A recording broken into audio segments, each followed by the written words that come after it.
नमस्ते योगीज, कैसे हैं आप सभी। आज हम बात करेंगे हमारे लास्ट ट्राइमेस्टर यानी कि 7th to 9th मंथ के लिए कि उस दौरान हम कौन कौन से योग अभ्यास करें। अब यहाँ पर हमें बहुत सारी चीज़ों का ध्यान देना होता है कि हमारी कोशिश रहती है कि हमारी नॉर्मल डिलीवरी हो फर्स्ट। हमारा जो बॉडी का वेट है आफ्टर डिलीवरी भी वो एकदम सही रहे, है ना। बहुत ज़्यादा हमारा टमी नहीं निकले, हमें बहुत सारी चीज़ों का ध्यान देना होता है और बहुत ही सेंसिटिव टाइम होता है क्योंकि अब डिलीवरी कभी भी हो सकती है। तो हम उन चीज़ों के ऊपर ध्यान देंगे। तो स्टार्ट करते हैं। तो सबसे पहले हम खड़े हो जाएंगे। चलिए, अब सबसे पहले हम खड़े हो जाएंगे एकदम स्ट्रेट अवस्था में और अपने दोनों पैरों के बीच में अप्रॉक्स 2.5 से 3 फीट का पैरों का गैप करेंगे और धीरे धीरे नीचे की तरफ एंड होल्ड। अब यहाँ पर आप दो तरीका कर सकते हैं, या तो अपने दोनों हाथों के को एल्बो से इस तरीके से पकड़ के नीचे की तरफ जा सकते हैं, या फिर हम अपने थाई के ऊपर अपना अपर बॉडी का वेट रख सकते हैं like this. 1 2 3 4 5 6 7 8 9 and last 10। Relax करेंगे, दोनों पैरों को अच्छे से फिर से नॉर्मली रखकर खड़े हो जाएंगे और रेडी हो जाएंगे नेक्स्ट आसन के लिए। उसके लिए हमें फिर से अपने पैरों को लगभग 2.5 से 3 फीट का गैप करना है। स्टार्ट करेंगे विथ योर राइट लेग। तो राइट लेग को हमें इस तरीके से फ्रंट में टिल्ट कर देना है एंड देन 1 2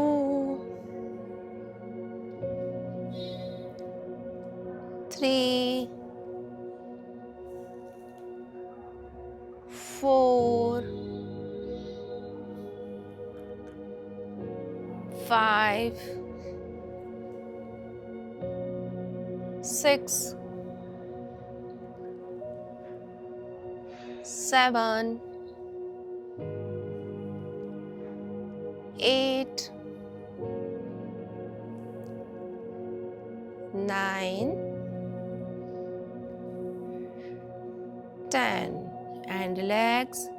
यहाँ हमारी स्पीड भी इतनी ही रहेगी क्योंकि हमें बहुत सावधानी रख के करना है। चलिए स्टार्ट करेंगे फिर से। 1 2 3 4 5 6 7 8 9 10 और रिलैक्स करेंगे। अपनी ब्रीदिंग को नॉर्मल होने देंगे। हो सकता है स्टार्टिंग में आप 10 काउंटिंग तक नहीं कर पाएँ, तो इसका मतलब ये नहीं है कि हमें फोर्सफुली करना है। अगर स्टार्टिंग में आपको लगता है कि मैं 5 काउंटिंग तक ही कर पा रही हूँ तो आप 5 काउंटिंग तक ही कीजिए, लेकिन धीरे धीरे, क्योंकि हमारे पास बहुत ज़्यादा टाइम भी नहीं है, क्योंकि सिर्फ 3 महीने हैं और हम चाह रहे हैं कि हमारी डिलीवरी भी नॉर्मल हो और हमारा शरीर भी स्वस्थ हो। तो उसके लिए हम 5 फिर 7 और फिर 10 काउंटिंग तक होल्डिंग कर सकते हैं या फिर अप एंड डाउन कर सकते हैं। नेक्स्ट आसन के लिए हम बैठ जाएंगे। चलिए, नेक्स्ट आसन के लिए हम अपने एक पैर को थोड़ा सा अपने बॉडी से दूर रखेंगे और दूसरे पैर को स्ट्रेट कर देंगे एंड देन कोशिश करेंगे कि हम अपने टोज को पकड़ सके एंड देन 1 2 3 4 5 एंड रिलैक्स। केवल 5 काउंटिंग तक। और दूसरा हम करेंगे कि अपने नीज को पकड़कर and then 1 2 3 4 5 and relax. Same यही प्रोसीजर हम दूसरी तरफ से करेंगे, सिर्फ 5 काउंटिंग तक स्टार्ट करेंगे। अपने पैरों को थोड़ा सा दूरी पर रखेंगे, टोज पकड़ने की कोशिश करेंगे। टोज नहीं पकड़ा जाता है तो हम एंकल्स को भी पकड़ सकते हैं। एंड 1 2 3 4 5 और फिर से करेंगे नी को सपोर्ट से 1 2 3 4 5 एंड रिलैक्स हो जाएंगे। अब ध्यान देंगे कि जो अभी हमने ये आसन किया that is not for our normal delivery, वो हमने किया अपने शोल्डर्स के लिए, क्योंकि ड्यूरिंग प्रेगनेंसी स्पेशली जो हमारा 3rd ट्राइमेस्टर होता है उसमें हमारे शोल्डर्स आगे की तरफ टिल्ट हो जाते हैं, हमारा थोड़ा सा बॉडी पोस्चर डिस्टर्ब हो जाता है। तो हमें अपने शोल्डर को एकदम स्ट्रेट रखना है। उसका प्रेगनेंसी से कोई मतलब नहीं है, लेकिन उसका हमारे स्वस्थ रहने से बहुत मतलब है। ठीक है, तो अब हम फिर से शोल्डर की एक्सरसाइज करेंगे। पीछे की तरफ अपने हाथों को प्रेस करेंगे, अपने शरीर से दूर रखने की कोशिश करेंगे और चेस्ट को ज़्यादा से ज़्यादा एक्सपांड करेंगे।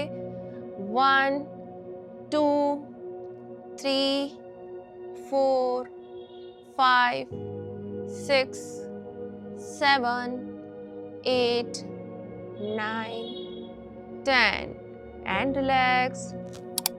एक बार फिर से शोल्डर का करेंगे एक्सरसाइज।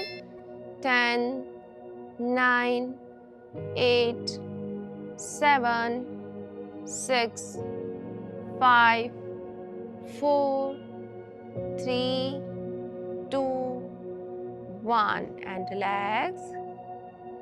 रिलैक्स करेंगे अपने पूरे शरीर को और फिर हम बैठेंगे इन वज्रासना कुछ समय के लिए, क्योंकि कॉन्स्टिपेशन भी ड्यूरिंग प्रेगनेंसी स्पेशली लास्ट के जो टाइम रहता है उसमें कॉन्स्टिपेशन की बहुत बड़ी समस्या रहती है। तो वज्रासन में बैठने से आपको भी कंफर्टेबल फील होगा और थोड़ा सा हमारा डाइजेशन पावर भी बढ़ जाएगा।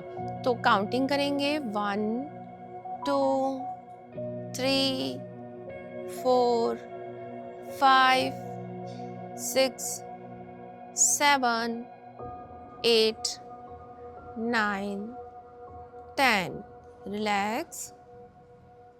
अपने पूरे शरीर को हल्का छोड़ देंगे और फिर से हम आ जाएंगे सुखासन में। अब ये तो हमने करी आसनों की बात। जितना ज़्यादा हम आसनों के ऊपर ध्यान देते हैं उतना ही ज़्यादा हम प्राणायाम और आहार के ऊपर भी देते हैं। तो अब हम करेंगे प्राणायाम की बात। तो इसके लिए हमें लास्ट जो 3rd ट्राइमेस्टर होता है उसके अंदर हमें किस तरीके के प्राणायाम करने चाहिए, तो बहुत ज़्यादा ब्रीदिंग वाले प्राणायाम करने चाहिए, जैसे कि भ्रामरी प्राणायाम का हम अभ्यास कर सकते हैं और ब्रीदिंग एक्सरसाइज। इन दोनों को ही हमें बहुत अच्छे से करना है। उसे हम 3 से 4 मिनट तक भी कर सकते हैं, क्योंकि वो बहुत ज़्यादा हमारे लिए और हमारे बेबी के लिए भी फायदेमंद होता है। तो स्टार्ट करेंगे। सबसे पहले भ्रामरी प्राणायाम। सुखासन में बैठ जाएंगे। अपने थंब को कान से, एक फिंगर आईब्रोज, एक फिंगर हमारी आईज, एक फिंगर अपर लिप्स और एक फिंगर हमारे लोअर लिप्स के ऊपर। कान को अच्छे से बंद कर देंगे। श्वास लेंगे, भरेंगे अच्छे से और करेंगे म का उच्चारण, जो कि डायरेक्ट हमारे हृदय को इफेक्ट करती है। स्टार्ट करेंगे।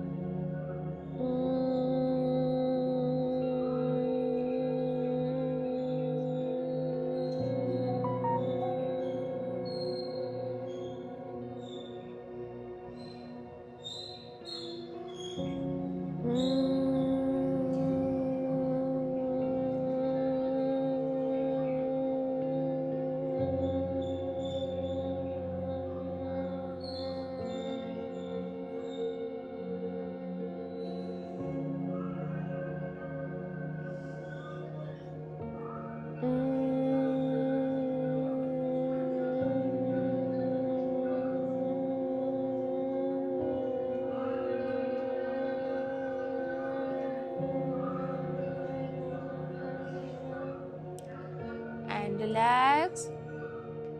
रिलैक्स करेंगे और अब करेंगे ब्रीदिंग प्राणायाम, यानी कि अपनी श्वास को बहुत अच्छे से इनहेल करेंगे और अपने मुख के द्वारा बाहर की तरफ ब्रीथ आउट करेंगे। तो स्टार्ट करते हैं।